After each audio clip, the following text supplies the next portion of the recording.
Good evening, everybody. Good evening, everybody, and welcome to the second episode of The Sovereign Creative. My name is Philippa, and I'm here on my journey to create a living from my art and figure out a path that works for me. And on this journey, not only do I want to be able to help other people, but I want to help us understand not only the bravery, but the revolutionary act that we are engaging in by choosing to do this within the context of late stage capitalism, and how pursuing and choosing to do a creative career within late stage capitalism is inherently a revolutionary thing to do. I have come back today specifically spurred on by the news from where I studied and where I cultivated my craft. There's been some recent news from the University of Exeter that I will read out from the University Exeter's University and College Union at Exeter, and the statement that they wrote out. The Exeter University and College Union condemns in its strongest terms today the announcement by the University of Exeter of a sweeping programme of job cuts that places well over 500 staff, this is 14% of all academic staff, at risk of compulsory redundancy in the run-up to Christmas. These proposals represent both a stunning failure of leadership on the part of the university senior management and governance, and a reckless attack on an institution that is critical to the West Country's regional economy. The university has failed to make a convincing case that this programme of cuts is necessary, based on a sound financial rationale, or that other options have been exhausted. Indeed, EUCU has seen the uni's own modelling that shows the closing of the deficit by 2029 with £50 million in cash reserves without compulsory redundancies, instead by way of voluntary redundancy and a vacancy freeze. Moreover, EUCU has repeatedly requested the financial data that we would need for meaningful collective bargaining. Such requests have been ignored to date and are currently the subject of a referral by EUCU to the Central Arbitration Committee. Although staff across the academic body are impacted, today's round of cuts are disproportionately concentrated in the Faculty of Humanities and Social Sciences, where 85% of all staff placed at risk of redundancy are based. This is 445 employees out of 523 full-time employees that have been put at risk. Under these proposals, multiple HASS disciplines, including history, English, modern languages, and politics, will be subject to an approximately 25% reduction in staffing. These cuts represent an existential threat to the humanities and social sciences disciplines at Exeter. If they go ahead, student experience will suffer enormously, and both teaching programs and research culture will be damaged beyond repair. The rationale for this disproportionate targeting of the very disciplines to which Exeter largely owes its membership of the Russell Group has not been clearly explained to us. The Exeter UCU branch will ballot for local industrial action and pass votes of no confidence in the Vice-Chancellor, University Executive Board and Council at the earliest opportunity. So there's a lot to unpack here. Firstly, the fact that this is even happening in the first place and they're choosing to make these cuts when there is clearly another option, I think is one of the things that I want to touch on first. So clearly, they don't have to do this, right? They don't have to, according to their own modelling. They can see that some voluntary redundancies and vacancy freezes would help them close the deficit in 3 years' time. So I'm sitting here asking myself and putting my critical thinking hat on and asking myself why they are choosing to do this. When we look at the data, 85% of those staff are from the humanities departments, which, again, it just reinforces this idea already that the humanities and the arts and the social sciences and the way in which we look at our culture and we comment on it is not only massively undervalued, purposefully undervalued from a financial perspective, but to me, quite frankly, it's because they're a threat. It's because people who engage in the arts and engage in culture are able to speak the truth for what it is. They're able to ask questions about why things are happening the way that they are happening, who stands to gain and who benefits. And of course, I know that this is quite the communist take, but they seem to be doing this with no review of the salaries of senior leadership and the people who are actually in charge. The academics are the people that are delivering the staff programs. They are the ones that are actually earning the income and earning the money from the various student loans that are taken from students. Yet they're mainly put into the salaries of staff members who, ironically, just yesterday, actually, on the Tuesday the 30th of June, were disrupted at the Exeter Climate Conference. So I'm just going to read out a quick article, a bit of a press release from Extinction Rebellion. Extinction Rebellion activists disrupted the UK's largest climate science conference after it was revealed that they have accepted sponsorship from a company profiting off of climate chaos. At approximately 10:40 a.m, 10 activists got onto the stage during Exeter's Climate Forum's keynote speech to demand that the university drop the sponsorship and cut all ties with fossil fuel companies. Howden Insurance protects fossil fuel infrastructure and has no stated intention of ending or decreasing its activity in the fossil fuel sector. They've been repeatedly targeted by Extinction Rebellion for enabling climate-wrecking fossil fuel projects by brokering insurance for oil drilling, coal mining, and oil infrastructure. The university has given Howden seats on multiple panels at the conference, a perfect opportunity to greenwash their agenda.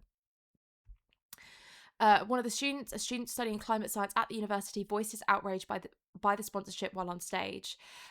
Howden is a major insurer of fossil fuels, and having them sponsor a climate science conference is utter madness. After 1,300 people died in Europe from last week's heatwave, it's clear that the urgency and severity of the climate crisis is only accelerating. We need to shut up dirty money and take rapid action on the climate now. After disrupting the keynote speech of the university's Vice-Chancellor, Lisa Roberts, the activists on stage joined around 50 people protesting outside the event. This included staff, students, and members of Exeter UCU joining in solidarity. Earlier this week, the University Vice-Chancellor announced a wave of cuts to academic staff, including from the Environment and Sustainability Institute. So clearly, right, there is money. There is clearly money. But it's just not going where it is actually needed, and it's being prioritized to go back into the oil industry, essentially. Like every university, the University of Exeter has investment portfolios that they will then use the money from our student loans, not just UK student loans, but international student loans. They will use that money and put it in investment portfolios, and it will sit there and make money for the university. So I don't want to hear for a singular second that these cuts are necessary or that they are needed, because they're not. These universities are fundamentally a business model, and they have been designed to prop up the oil and gas industry. And that is why these cuts are happening, because rather than actually prioritize the experience that they are providing students and the experience that students are paying for, they are funneling that money into industries which are ultimately killing us. They are killing us now, and they will continue to kill us if it doesn't stop.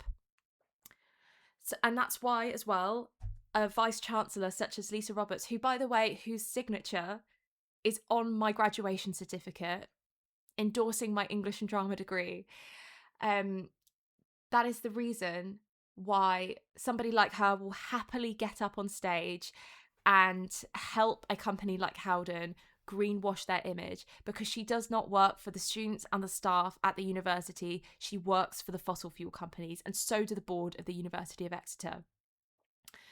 So that's a big picture piece, but on a personal note, when it actually comes to the arts and the fact that arts are being cut here, this means a lot to me for several reasons. Firstly, on a personal level, I discovered my love for poetry at the University of Exeter, and I know it in my soul that I was meant to discover poetry because of how much it means. I'm getting emotional because of how much it means to me, how I've been able to use it to explore my personal experiences of being in care, of being mixed race, and due to my mum passing at a young age, not being able to experience a part of a culture that was once mine and that I lost. Um, it's also gained me multiple publishing opportunities, not just in university magazines, but magazines across the UK. And it's enabled me to just reclaim my voice back and to express myself in a way that I otherwise wouldn't have been able to. Now, I sometimes still resent that I couldn't afford acting school, but I think if I wanted acting school bad enough, I would have done it no matter what. And I don't think I wanted it enough. And I chose uni instead because I wanted to explore my personal power and how studying the arts and figuring out what kind of discipline I wanted to explore was going to help me gain influence and power in future and be able to make positive change. So the fact that that's what I discovered at Exeter Uni and that's what it enabled me to do.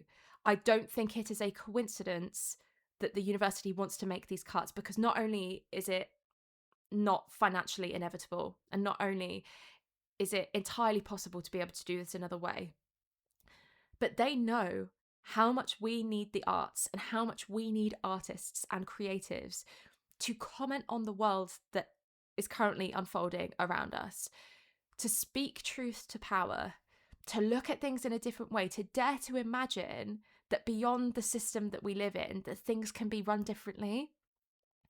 They don't want us to start convincing people that it can be done differently, because we know it can. We know fundamentally it can be done differently because it wasn't done this way in the past. And especially when it comes to the extractive models that we live in, I think more and more people are starting to prove the system wrong, that wealth can be created in a way that doesn't extract from other people, and wealth can be created in a way that aligns with the values of the people who are creating that wealth. I'll put a couple of examples in the comments of people that I fundamentally believe are doing incredible work and, frankly, not only deserve to have wealth, but are a clear example of how you can develop wealth and sovereignty without exploiting others. So I'll put a couple of examples in the comments, but one of them that comes to mind is House Dahlia. She's somebody that I've followed for a long time, and I've bought ethical clothing from her. But during the 5 years that I was unable to save up enough money for a deposit whilst I was working in corporate, from her brand, and after years of work developing collections of clothing twice a year that she will then sell at ethical prices so she can pay herself properly, and also to account for the cost of sustainably made fabrics, the cost of absolutely gorgeous designs that are made to measure and also size inclusive, she's been able to get a mortgage. Again, I don't know what financial advantages she might have had in the past, but I do know she's from a working class background, that she has not had the advantages that other people in the fashion industry have. And with her partner, she's been able to pay for a mortgage and contribute to that mortgage. After 5 years of working in corporate, I have not been able to amass the kind of money needed, especially to buy a property in somewhere like Greater London.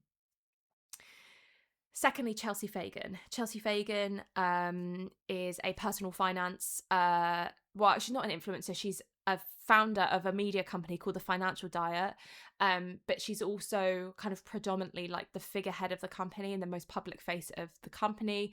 I think what I find really cool is that they're starting to platform a lot more different perspectives and different people who are on their personal finance journeys. But they have created their wealth by helping other people come to terms with their debt, understand how to budget, help us unpack that actually a lot of the personal finance related problems aren't due to our own personal failures, but because of how capitalism exploits us, makes us feel less than, and as a result we get ourselves into spending cycles that we then can't get ourselves out of. That work is not only personal finance work, obviously, but it's also incredible to me, like revolutionary work, helping women get a hold of their finances and take their control back so we can make the decisions, and we can make decisions from a place of genuine freedom for us rather than being under the thumb of a man that might not have our best interests at heart. So there are just so many examples where this isn't the case, and especially with social media and people doing more and more quirky things that I'm seeing a lot more people show up and do some really, really fun stuff that I personally think that the establishment and the elites, I think they're scared of what it is that we're capable of, and they always have been. But I'm seeing this on a day-to-day basis. People making so many cool things that then when you go into the comments, people are absolutely delighted and they are screaming, take my money. I will buy this from you. I will buy that mushroom parasol from you. I will buy the cushion that has been engineered to look like a mango that has that is inverted, that you can peel and eat like they used to, like they were doing, that they always do in the Philippines, and that I remember growing up doing.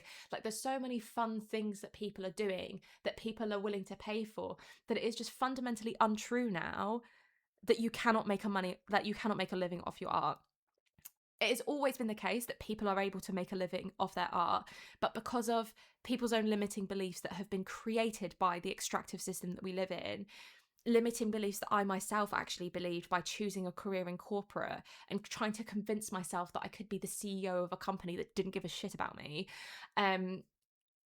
It's limiting beliefs, and it's a low self-esteem that we are taught to have, which prevents us from actually gaining our creative sovereignty back. So if you are somebody that is looking at these cuts and thinking that they're inevitable, or thinking that you as an artist don't deserve to make money off of your art, as long as you're thinking about who your art is for and what kind of feeling you are giving them in sharing that art with them, that's worth money, and people are willing to pay for it. I promise people are willing to pay for it. Even back in the day before the Industrial Revolution, Shakespeare had patrons. I even actually, in April of this year, I went to a ball and I didn't pay for it myself. I paid for the costume and things like that, but my auntie actually gave me the money for the ball ticket and then hosted me so I could go to the ball and spent quality time with her for the weekend. That kind of model it's kind of died out a little bit, because obviously a lot of the people who have amassed the wealth now are now kind of basically hoarding their wealth and guarding it like their life depends on it. Meanwhile, it's slowly killing them inside. But that concept of a patron and the people who have wealth interfacing with people who don't have wealth but have the ingenuity and the creativity and just need the resources to be able to create something that can have an impact across hundreds of people within their community, like that was normal back in the day. So don't believe for a second that your art isn't worth anything and that you don't deserve to claim money back from your art. And we also need you, again, I'm going to do another episode on this because I could talk about this for another like 25 minutes. But we need you to be well-resourced. And not only do you deserve to be well-resourced, but especially in the wake of the universities making cuts like this, the government choosing to deprioritise arts in secondary schools and no longer making it possible to take GCSEs in art, drama, textiles, etc. We need people to be well-resourced, those of us that are creatives, so that we can make sure that as the infrastructure is being taken away from the creative industries, that generations that follow us, they are still able to somehow be able to engage in the arts without completely putting them out of pocket, or without them thinking that it's just not a viable option for them. Thank you very much for listening. I'm going to leave it here, and I will see you next week for episode 3 of The Sovereign Creative. Thank you.